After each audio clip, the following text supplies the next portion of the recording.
नमस्कार, स्वागत है आपका हमारे चैनल पर। मैं हूं आपके साथ शिप्रा सैनी। पश्चिम बंगाल के चुनावी रण में आज उत्तर प्रदेश के मुख्यमंत्री योगी आदित्यनाथ टीएमसी सरकार पर जमकर बरसे। उन्होंने टीएमसी सरकार को खुली चुनौती देते हुए कहा कि बीजेपी की सरकार आते ही टीएमसी के गुंडे गली में तख्ती डालकर जान की भीख मांगते नजर आएंगे।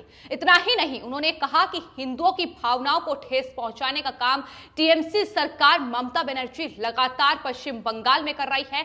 इसके अलावा आपको बता दें, उत्तर प्रदेश के मुख्यमंत्री योगी आदित्यनाथ ने इस चुनावी रैली में गो हत्या, लव जिहाद, भ्रष्टाचार, आतंकवाद, सत्ता प्रायोजित अपराध और अराजकता का मुद्दा भी जोरों शोरों से उठाया।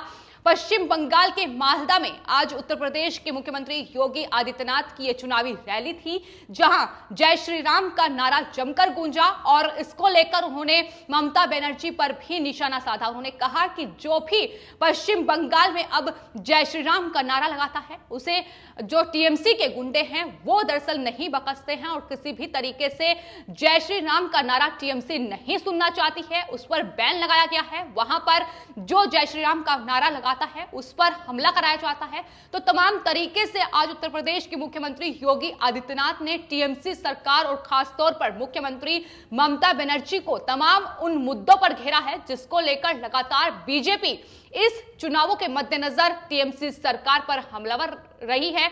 और पश्चिम बंगाल के मालदा में यह चुनावी रैली थी। एक मुस्लिम बहुल इलाका है, लेकिन इस चुनावी रैली में उन तमाम मुद्दों का जिक्र उत्तर प्रदेश के मुख्यमंत्री योगी आदित्यनाथ ने किया है जिसको लेकर लगातार पश्चिम बंगाल में ममता बनर्जी घिरती नजर आई हैं। सिर्फ इतना ही नहीं, उन्होंने कहा कि टीएमसी के गुंडे बंगाल में अराजकता फैला रहे हैं। उत्तर प्रदेश में बीजेपी की सरकार आते ही ये गुंडे गले में तख्ती डालकर घूमने लगे हैं। उन्होंने कहा कि बीजेपी की सरकार जब पश्चिम बंगाल में आएगी तो टीएमसी के गुंडों का यही हाल होगा।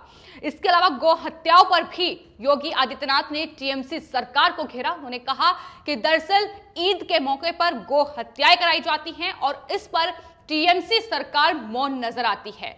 दुर्गा पूजा पर प्रतिबंध लगाया जाता है, मुहर्रम को वहां तवज्जो दी जाती है। तो इन तमाम मुद्दों को लेकर आज योगी आदित्यनाथ ममता बनर्जी पर हमलावर नजर आए। उन्होंने कहा कि किस तरीके से राम भक्तों पर गोली चलाने का काम उत्तर प्रदेश में एक सरकार ने किया था, लेकिन उसका क्या हश्र हुआ है इसका भी नतीजा सबने देखा है। उसी का जिक्र योगी आदित्यनाथ ने अपनी चुनावी रैली में किया और टीएमसी सरकार को एक खुली चुनौती दी है। तो लगातार पश्चिम बंगाल में गृह मंत्री अमित शाह हो या प्रधानमंत्री नरेंद्र मोदी हो, उनकी तरफ से यह जिक्र किया गया है कि पश्चिम बंगाल में जो केंद्र सरकार की कल्याणकारी योजनाएं हैं, फिर चाहे वो किसान सम्मान निधि योजना हो, आयुष्मान भारत योजना हो, उन तमाम योजनाओं का लाभ पश्चिम बंगाल की जनता को नहीं मिल पाया है। और एक बार फिर से योगी आदित्यनाथ उत्तर प्रदेश के मुख्यमंत्री ने भी अपनी चुनावी रैली में इस बात का जिक्र किया। उन्होंने कहा कि तमाम कल्याणकारी योजनाओं का लाभ पश्चिम बंगाल की जनता को नहीं मिल रहा है क्योंकि पश्चिम बंगाल की सरकार उन योजनाओं को लागू नहीं कर रही है और अपना जो अड़ियल रवैया है वो लगातार टीएमसी सरकार दिखा रही है। इसके अलावा भगवान राम का जिक्र करते हुए योगी आदित्यनाथ ने कहा कि जब हम मिलते हैं भारत में तो राम नाम कहते हैं और उन्होंने कहा कि राम के बिना कोई काम भारत में नहीं होता है, तो ऐसे में राम के बगैर भारत में कोई काम नहीं होगा। ये टीएमसी सरकार को एक तरीके से चेतावनी उत्तर प्रदेश के मुख्यमंत्री योगी आदित्यनाथ ने दी, क्योंकि हमने देखा है कि किस तरीके से इस चुनावों के मद्देनजर जय श्री राम के नारे को लेकर एक अलग ही राजनीति पश्चिम बंगाल में देखने को मिली है। खुद पश्चिम बंगाल की मुख्यमंत्री ममता बनर्जी किस तरीके से जय श्री राम के नारे से चिढ़ गई थी और मंच छोड़कर चली गई थी, इसकी बानगी भी देखी गई है। तो एक अलग ही राजनीति लगातार टीएमसी की ओर से जय श्री राम के नारे को लेकर खेली जा रही है और उसी पर ही लगातार निशाना बीजेपी साध रही है। तमाम नेता जो पश्चिम बंगाल का रुख कर रहे हैं, वहां चुनावी जनसभाओं को संबोधित कर रहे हैं, उसको लेकर वो लगातार टीएमसी को घेरते नजर आ रहे हैं। और एक बार फिर से योगी आदित्यनाथ की तरफ से भी ये जिक्र किया गया। उन्होंने कहा कि जो राम द्रोही हैं उनका यहाँ कोई काम नहीं है। टीएमसी की सरकार से उन्होंने सवाल किया कि बंगाल के अंदर अराजकता करने वालों के साथ टीएमसी क्या गठबंधन है, क्योंकि जिस तरीके से लगातार टीएमसी के जो कार्यकर्ता हैं वो खुलेआम पश्चिम बंगाल में गुंडागर्दी करते नजर आते हैं, वो लगातार बीजेपी की रैलियों को निशाना बना रहे हैं। बीजेपी के कार्यकर्ताओं से उलझते नजर आते हैं और लगातार उनकी रैलियों को रोकने का काम भी उनके द्वारा किया जा रहा है। तो जिस तरीके से कानून व्यवस्था लगातार पश्चिम बंगाल में बिगड़ी हुई है, अराजक तत्व जो हैं वो लगातार अपनी गुंडागर्दी वहां दिखा रहे हैं, तो तमाम चीजों को लेकर उत्तर प्रदेश के मुख्यमंत्री योगी आदित्यनाथ ने पश्चिम बंगाल की मुख्यमंत्री ममता बनर्जी और टीएमसी सरकार को घेरा। उन्होंने इस बात का भी जिक्र किया कि दरअसल किस तरीके से बीजेपी की सरकार उत्तर प्रदेश में आते ही वहां कानून व्यवस्था से लेकर भ्रष्टाचार, गरीबों के लिए किस तरीके से कार्य उत्तर प्रदेश की सरकार ने किया है, और पिछली सरकारों में जो लोग लगातार अपनी संपत्ति को बढ़ाने का काम कर रहे थे उन पर किस तरीके से शिकंजा कसा गया है। तो अपनी जिस तरीके से कार्य उन्होंने उत्तर प्रदेश में किए हैं उसका बखान उत्तर प्रदेश के मुख्यमंत्री योगी आदित्यनाथ की तरफ से इस पश्चिम बंगाल की रैली में किया गया। ममता बनर्जी को चारों ओर से घेरने की कोशिश की गई योगी आदित्यनाथ के द्वारा भी। इससे पहले भी हमने देखा कि तमाम बीजेपी के केंद्रीय मंत्री जो भी पश्चिम बंगाल के दौरे पर पहुंचा है, साफ तौर पर यह कहा गया है कि कानून व्यवस्था जिस तरीके से टीएमसी की सरकार में चरमराई हुई है वो लगातार देखकर वो चिंतित हैं, क्योंकि लगातार खुलेआम गुंडागर्दी, खुलेआम हत्याएं लगातार टीएमसी के गुंडे वहां कर रहे हैं। ये तमाम आरोप बीजेपी की ओर से लगाए जा रहे हैं और फिलहाल चुनावों के मद्देनजर ये बेहद अहम है जिस तरीके से तमाम मुद्दे बीजेपी की ओर से उठाए जा रहे हैं। हालांकि जवाब टीएमसी की ओर से भी लगातार आ रहा है। पश्चिम बंगाल की मुख्यमंत्री भी बीजेपी को घेरती नजर आ रही है, लेकिन फिलहाल बंगाल में अराजकता, आतंकवाद और भ्रष्टाचार ये तमाम ऐसे मुद्दे हैं जिनको लेकर लगातार टीएमसी घिरी हुई है। योगी आदित्यनाथ ने भी ये कहा है कि दरअसल राष्ट्रीय सुरक्षा से खिलवाड़ हो रहा है। वही पश्चिम बंगाल जो कभी भारत का नेतृत्व करता था, लेकिन अब जिस तरीके से वहां खुलेआम गुंडागर्दी हो रही है, आतंकवाद, अराजकता फैल रही है, वो अपने आप में चिंता बढ़ाती है।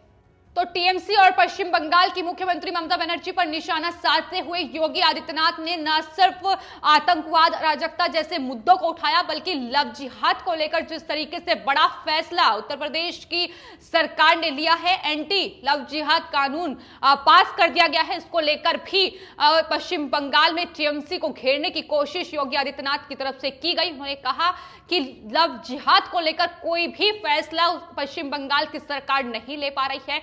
इसके अलावा उन्होंने उत्तर प्रदेश में जो कार्य हो रहे हैं उसका जिक्र किया। उन्होंने कहा कि दुर्गा पूजा के वक्त उत्तर प्रदेश की सरकार ने दुर्गा पूजा को अनुमति दी थी, लेकिन वहीं उसके उलट पश्चिम बंगाल में क्या देखने को मिला कि मुहर्रम को अनुमति दी गई लेकिन दुर्गा पूजा पर बैन लगा दिया गया। तो किस तरीके की राजनीति लगातार टीएमसी की ओर से पश्चिम बंगाल में हो रही है, इसको लेकर पूरी तरीके से घेरने की कोशिश उत्तर प्रदेश के मुख्यमंत्री योगी आदित्यनाथ ने की।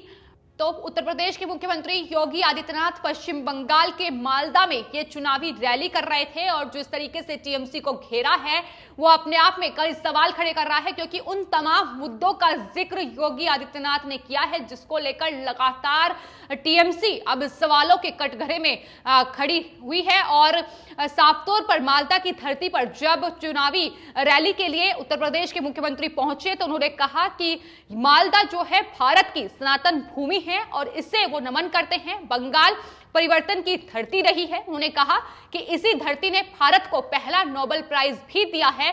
यह रविंद्रनाथ टैगोर की धरती है और जिन्होंने राष्ट्रगान दिया था। तो तमाम जो चीजें थी वो योगी आदित्यनाथ की तरफ से कही गई। जिस तरीके से तमाम उपलब्धि पश्चिम बंगाल की रही है, लेकिन किस तरीके से पिछले 10 सालों में टीएमसी की सरकार जिस तरीके से वहां शासन कर रही है, खुलेआम गुंडागर्दी से लेकर तमाम कानून व्यवस्थाएं और गरीबों का हक जिस तरीके से मारने की कोशिश टीएमसी सरकार कर रही है, उसको लेकर घेरने की पूरी कोशिश योगी आदित्यनाथ की तरफ से की गई।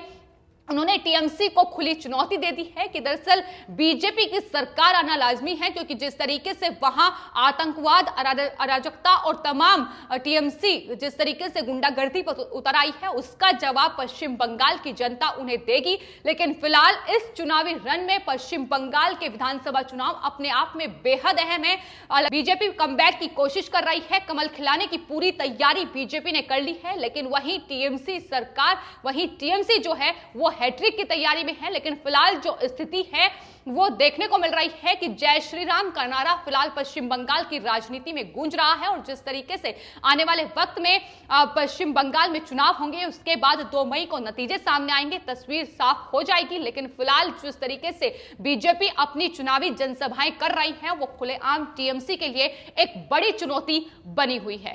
फिलहाल आपके इस पूरे मामले पर क्या राय है, हमें कमेंट बॉक्स में जरूर लिखें और चैनल को सब्सक्राइब करें। धन्यवाद।